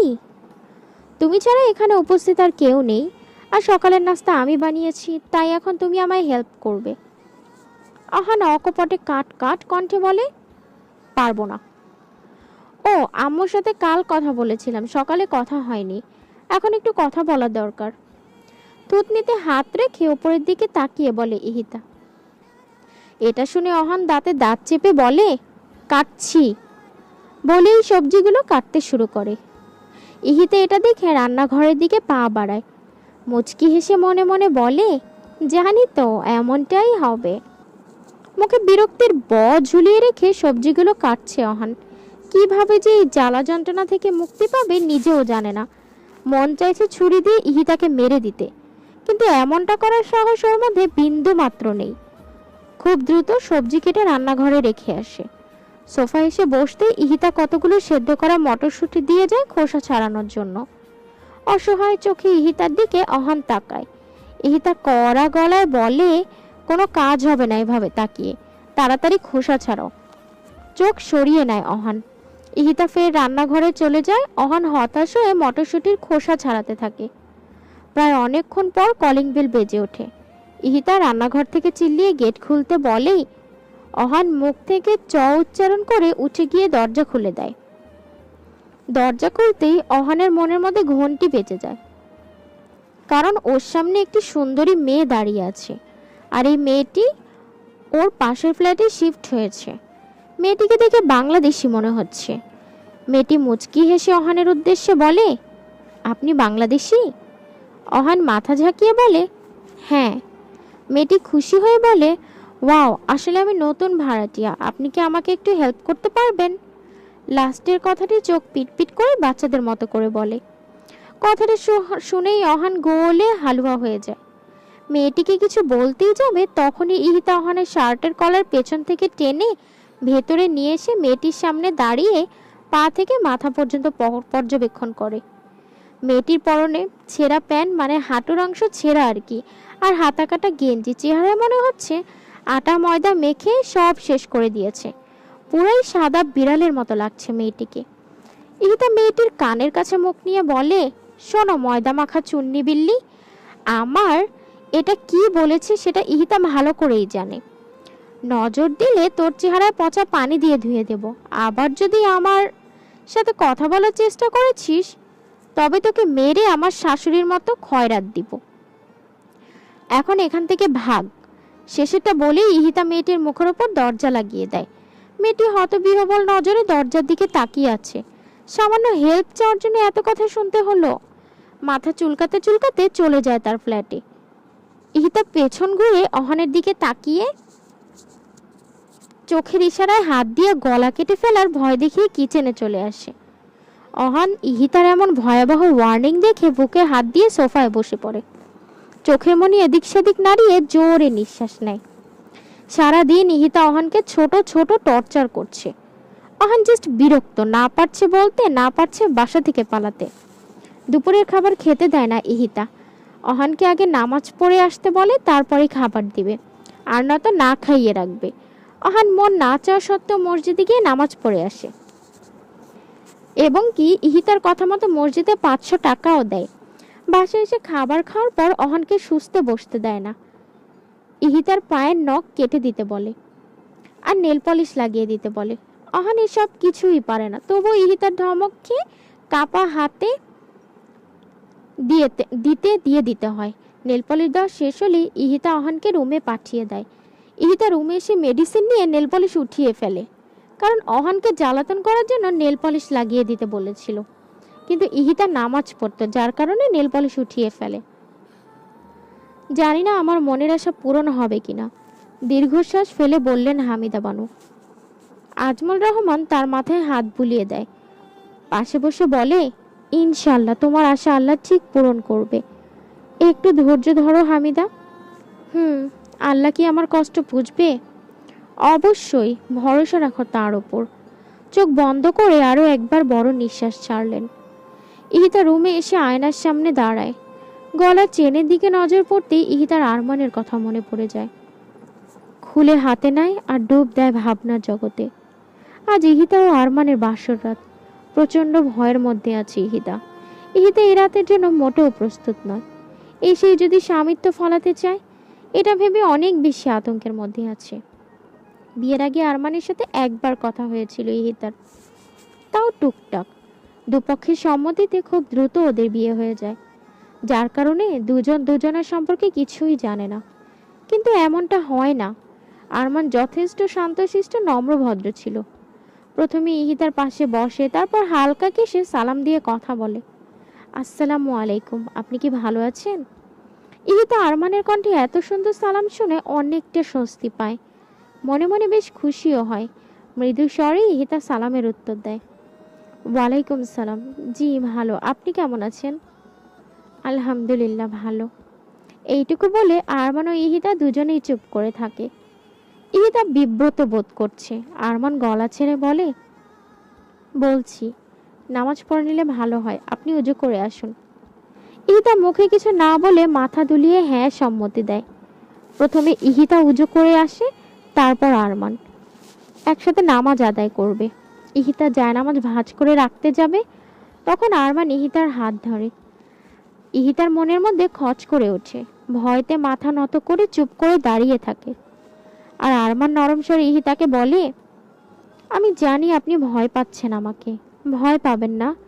আমরা আগে একে অপরের বিষয়ে ভালোভাবে জানবো, বন্ধু হব, তারপর আমাদের মধ্যে ঘনিষ্ঠ সম্পর্ক হবে, তার আগে নয়।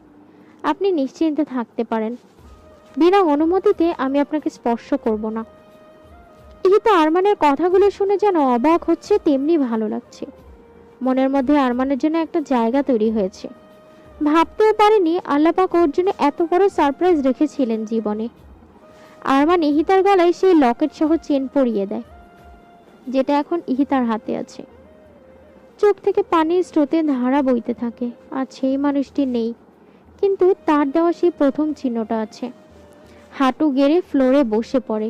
চোখের জলগুলো গাল বেয়ে ফ্লোরের ওপর ফোঁটা ফোঁটা জমে একত্রিত হচ্ছে। হারিয়ে ফেলেছে সেই মানুষটিকে, যে মানুষটি ছায়ার মতো সব সময় ইহিতার পাশে থাকতো, ভালোবাসায় আগলে রাখতো বাহুডোরে। অনেকক্ষণ সেখানে বসে কান্না করে, যার কারণে মাথায় পেইন শুরু হয়। ইহিতা ফ্লোরে শুয়ে পড়ে, চেনটা বুকের সাথে মিশিয়ে।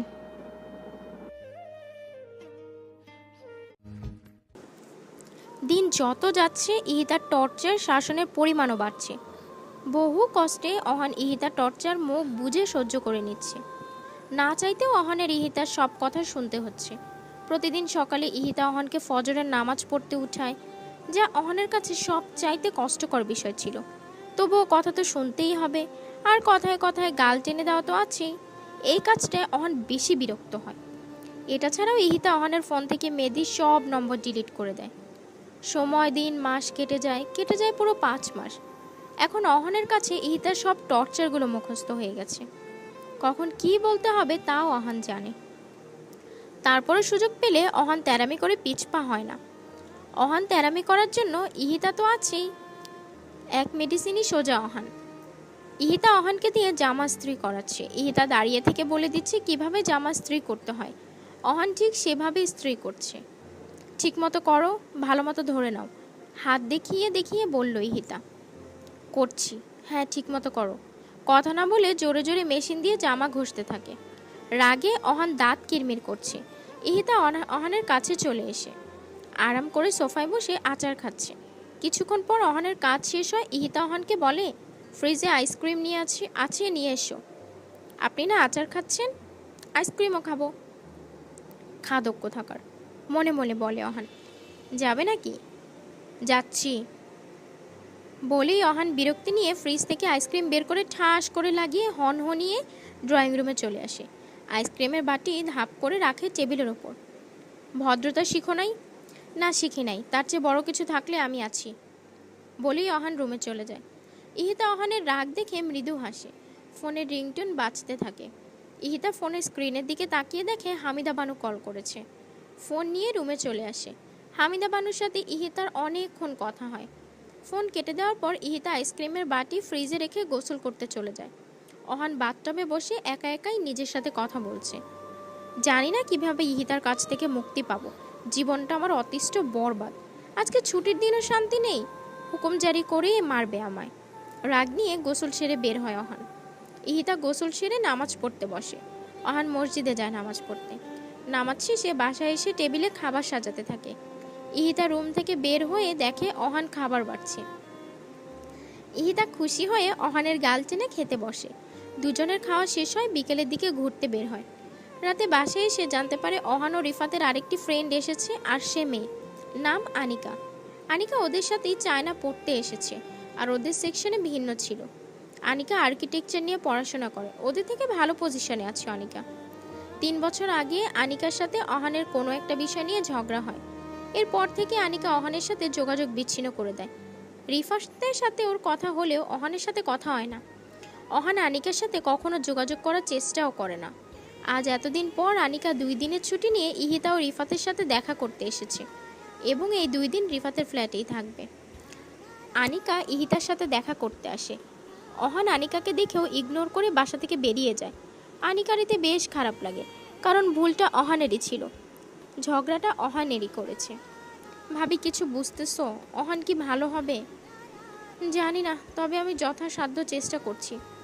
এতদিন পর অহানের সাথে দেখা হলো, তবুও আমার সাথে কথা বলল না, মন খারাপ করে বলে অনিকা। ইহিতা আনিকার কাঁধে হাত রেখে বলল, কষ্ট পেও না, জানোই তো অহানের ইগো একটু বেশি। দেখবে একদিন অহান কথা বলার জন্য তোমাকে খুঁজবে। জানি না এটা সত্যি হবে কিনা। আন্টির সাথে কথা বলো না? অহানের আম্মুর কথা বলছো? হ্যাঁ বলি তো, আমি কয়েকদিন আগে বাংলাদেশে গিয়েছিলাম, তখন তার সাথে দেখা করে এসেছি। ও, আমার আব্বু আম্মু বিয়ের কথা বলছে, কিন্তু আমি না করে দিয়েছি। তারপরে তারা ছেলে দেখছে। কথাটা বলতে বলতে আনিকার চোখ থেকে পানি চলে আসে। কষ্ট, চাপা কষ্ট লুকিয়ে আছে আনিকার বুকে। ভালোবাসার কাঙাল সে, ভালোবেসেও ভালোবাসার মানুষটিকে পাচ্ছে না। প্রতিনিয়ত ভেতর থেকে ভেঙে যাচ্ছে। ইহিতা আনিকার মাথাটা বুকের সাথে মিশিয়ে নেয়। আনিকা ফুপিয়ে ফুপিয়ে কাঁদতে থাকে। এতক্ষণে কারো মাথা ঠেকিয়ে কাঁদার স্থান পেল, নিজেকে ধরে রাখতে পারল না। ইহিতাকে জড়িয়ে জোরে জোরে কাঁদতে লাগলো। কান্না ভরা কণ্ঠে বলে, ভাবি, সে কেন বুঝে না আমি ওকে কতটা ভালোবাসি? ওকে বোঝার শক্তি কি আল্লাহ দেবে না? ইনশাআল্লাহ দিবে। নিজেকে শক্ত করো আনিকা, মাথায় হাত বুলিয়ে বলে। রাতে খাওয়ার সময় ইহিতা ও আনিকার ব্যাপারে কথা বলতে নিলে রাগ দেখিয়ে অহান খাওয়া ছেড়ে উঠে রুমে চলে যায়। অহান চাইছে না আনিকার বিষয়ে কোনো কথা শুনতে। ইহিতা দোটানায় পড়ে যায়। একদিকে আনিকা, আরেকদিকে অহান। এতদিনের বন্ধুত্ব কি শেষ? পরের দিন লাঞ্চ টাইম। অহান ওর কেবিনে বসে কিছু একটা ভাবছে। অফিসের বাকি কর্মচারীরা ক্যান্টিনে ছিল। হাতে থাকা কলম বারবার উপরে ছড়ে দিচ্ছে আর ক্যাচ করছে। ভাবনায় এতটা মশগুল হওয়ায় লাঞ্চও করছেও না। অহান লাস্টের বার আর কলম ছুঁড়ে মারে না, হাতের মুঠোয় চেপে নিয়ে শক্ত করে ধরে রাখে। ইহিতা আনিকাকে আজ ওদের বাসায় দুপুরের খাবার খেতে বলেছে। রিফাত অফিসে ছিল বিধায় ওকে বলতে পারিনি। সারাদিন আনিকার সাথে সময় পার করে ইহিতা। আনিকা খুবই মিশুক ও ফ্রেশ মাইন্ডেড। বাহিরের গার্ডেনে গিয়েও অনেকক্ষণ হাঁটাচলা করে দুজনে। খুব সুন্দর একটা সময় কাটায় তারা। রাতে অহান বাসায় আসার আগে আনিকা রিফাতের ফ্ল্যাটে চলে আসে, কারণ আনিকা অহানের ইগনোর মেনে নিতে পারছে না। অহান ঠিক 10টার দিকে বাসায় ফিরে। কলিং বেল বাজতে ইহিতা দরজা খুলে দেয়। অহান মাথা নিচু করেছিল, চোখ তুলে ইহিতার দিকে তাকাতেই মুচকি হাসি ইহিতা। কিন্তু অহান গম্ভীর মুখে ইহিতার দিকে তাকিয়ে আছে। আজ ওর চেহারা অন্যরকম দেখাচ্ছে, যেন মনে হচ্ছে কোনো অশরীর ভর করেছে শরীরে। ইহিতার হাসি মিলিয়ে যায় অহানের এমন গম্ভীর মুখ দেখে। একটু কাছে গিয়ে কপালে গলায় হাত রেখে দেখে জ্বর এসছে কিনা, কিন্তু শরীর ঠান্ডা ছিল। ইহিতার কেমন অদ্ভুত লাগছে অহানের চাহনি। নেশাও করেনি অহান, তবু এভাবে তাকিয়ে থাকার কারণটা খুঁজে পাচ্ছে না। গেট খোলা রেখে ভিতরে চলে আসে, বলে, ফ্রেশ হয়ে আসো, আমি খাবার বাড়ছি। অহান গম্ভীর মুখে দরজা ঠাস করে লাগিয়ে দেয়। ইহিতার দিকে ঘুরে তাকায়, হাতের ব্যাগ নিচে ফেলে দেয়। ইহিতা কিছু পড়ে যাওয়ার শব্দ শুনে অহানের দিকে ঘুরে তাকায়। নিচে ব্যাগ পড়ে থাকতে দেখে অহানের দিকে তাকায়। অহান একইভাবে ইহিতার দিকে তাকিয়ে আছে। ইহিতা ভ্রু কুচকে বলে, কি হয়েছে তোমার? তুমি এমন বিহেভ করছো কেন? এতদিন তো কিছু হয়নি, কিন্তু এখন হবে, গম্ভীর কণ্ঠে বলে অহান। এক পা ইহিতার দিকে বাড়ায়। মানে কি হবে? ইহিতা সন্দেহের চোখে তাকিয়ে বলে, আপনি আমার ওয়াইফ, আমি আপনার স্বামী।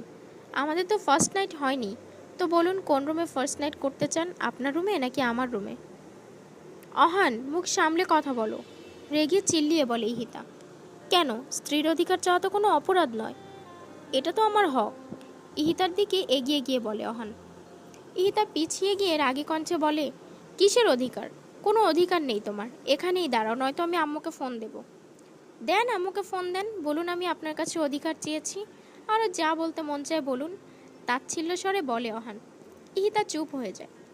আসলে অহান তো ঠিকই বলেছি, কিভাবে বলবে আম্মুকে? কিন্তু বলতে তো হবেই। ইহিতা ভয়ে ভয়ে পিছোতে থাকে। অহান ইহিতার দিকে এগোতে থাকে। অহান, ভালো হচ্ছে না কিন্তু, কাছে আসবে না একদম। আঙুল তুলে পিছিয়ে গিয়ে বলে। অহান ইহিতার কথা শুনে না। অহান স্টপ, অহান, কাঁপা কণ্ঠে বলে। অহানের থামার কোনো গতিই নেই, ইহিতার দিকে এগিয়েই যাচ্ছে। অহান থামো বলছি, অহান, জোরে বলে। তবুও থামছে না অহান। ইহিতা দৌড়ে ও রুমে যেতে নিলে অহান ইহিতার হাত ধরে ফেলে। দেয়ালের সাথে মিশিয়ে ইহিতার কাছে যেতে নিলে ইহিতার সর্বশক্তি প্রয়োগ করে অহানকে ধাক্কা মেরে সজোরে কষে গালে একটি চড় মেরে দেয়। চড় দেওয়ার ফলে অহানের ঘাট ডান দিকে কাত হয়ে যায়। সেভাবেই দাঁড়িয়ে রয় অহান। ইহিতার চোখ নিমেষেই ভরে উঠে জলে। ছলছল করা চোখে কান্না জড়িত কণ্ঠ বলে, আমি তো তোমার ভাবি হই, বউ না। অহান তাচ্ছিল্যের হাসি দেয়। ইহিতার কাছ থেকে দূরে সরে বলে, কোনটা বিশ্বাস করব আমি? আপনি আমার ভাবি হন এটা, নাকি বউ হন এটা? কোনটা বলুন? জোরে চিল্লিয়ে বলে অহান। ইহিতা অহানের প্রশ্নের উত্তর দেয় না। দৌড়ে রুমে এসে দরজা লাগিয়ে পিঠ দরজার সাথে ঠেকিয়ে কাঁদতে থাকে। অহান উত্তর পায়নি তার। রাগে ড্রয়িং রুমের সেন্টার টেবিলে লাথি মেরে বাসা থেকে বের হয়। বড় বড় পা ফেলে রিফাতের ফ্ল্যাটের সামনে আসে। জোরে জোরে কলিং বেল সহ ধাক্কা দিতে থাকে। অনিকা ও রিফাত সবে মাত্র খাবার খেতে বসেছে। এমনভাবে কলিং বেল বাজাতে ও দরজা ধাক্কাতে দেখে আনিকা টেবিল ছেড়ে উঠে দরজা খুলে দেয়। দরজা খুলতেই অহানকে দেখতে পায়। চোখে মুখে লেগে আছে প্রচণ্ড রাগের আভা। অহান আনিকাকে পাশে সরিয়ে ভেতরে প্রবেশ করেই রিফাকের গেঞ্জি ধরে টেনে টেবিল থেকে উঠিয়ে মারতে শুরু করে আর জোরে জোরে বলে, কেন করেছিস আমার সাথে এটা? কেন বলেছিস আমার সম্পর্কে সব আম্মুকে? বল কেন বলেছিস? বলেই ঘুষি মারতে থাকে অহান। ফের অহান দেওয়ালের সাথে রিফাতকে ঠেসে ধরে ক্ষুব্ধ কণ্ঠে বলে, বন্ধুত্বের এই পরিণাম দেখালি, বেঈমান কোথাকার! বলেই এলোপাতাড়ি ঘুষি মারতে থাকে রিফাতকে।